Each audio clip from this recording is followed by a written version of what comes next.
À la croisée des chemins entre l'Europe, l'Afrique et l'Extrême-Orient, Marseille poursuit sa route afin d'affirmer sa vocation de grand centre économique euro-méditerranéen. C'est pourquoi Marseille doit continuer à nourrir son potentiel d'attractivité, aujourd'hui soutenu par l'essor de l'économie, de la connaissance et donc de l'innovation. Le vrai défi de l'économie de la connaissance, c'est d'ajouter de l'intelligence dans tous les produits et dans tous les services, notamment sous forme d'innovation.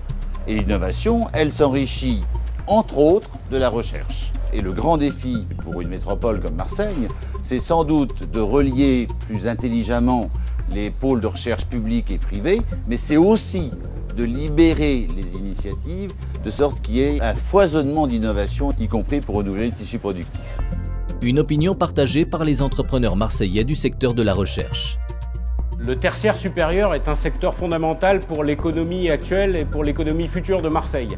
Ça recouvre des réalités très différentes, mais je suis persuadé que la richesse du tissu universitaire, du tissu scientifique, font que les activités de développement, dites de haute technologie, qu'il s'agisse de la biotech ou d'ailleurs d'autres secteurs d'activité, jouent un rôle absolument clé dans l'émergence de cette économie de la connaissance qui, on peut l'espérer, sera demain au centre de l'activité de la métropole.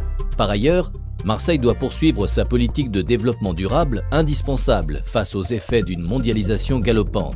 Le développement durable, c'est du développement économique assorti de progrès social et de respect de l'environnement. Il est évident qu'une ville comme Marseille ne peut pas se désintéresser des problèmes de développement social parce que sans développement social, il n'y a pas de développement économique, et ne peut pas non plus se désintéresser des questions d'environnement. D'abord parce que c'est une ville qui est sur le bassin méditerranéen dont l'écosystème est très menacé, y compris par des phénomènes globaux comme le changement climatique. Comment la ville de Marseille intègre-t-elle ce grand défi?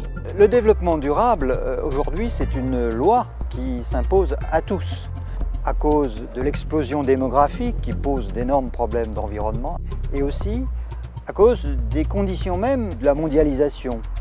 Et à Marseille, depuis 5 ans, le maire a engagé un processus de politique de développement durable sur les 3 bases qui sont le développement économique, l'équilibre social et le respect de l'environnement. C'est ce que nous appelons à Marseille la qualité de vie partagée. Marseille doit se rapprocher des grandes métropoles à l'échelle mondiale pour conserver et surtout accroître son attractivité. Dans les 20 ans qui viennent, c'est une véritable bataille pour se mettre à niveau des grandes métropoles d'1 million d'habitants, de 2 millions au niveau élargi. Il faut savoir que c'est à l'échelle du monde que se joue cette compétition maintenant, pas seulement de l'Europe. Dans le monde, il y a 400 villes d'1 million d'habitants. Aujourd'hui, les décisions d'investissement, elles se font à cette échelle-là. Et il faut avoir cette ouverture et d'esprit et de volonté vers cet horizon nouveau.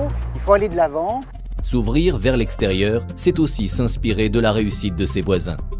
Barcelone est évidemment une ville avec laquelle, plutôt que de se regarder en chien de faïence, il me semble qu'il y a des complémentarités à jouer.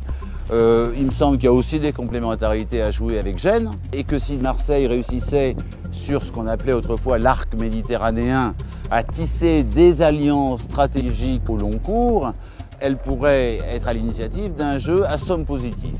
Marseille doit mener des collaborations avec les grandes métropoles voisines comme Barcelone, Gênes ou Lyon.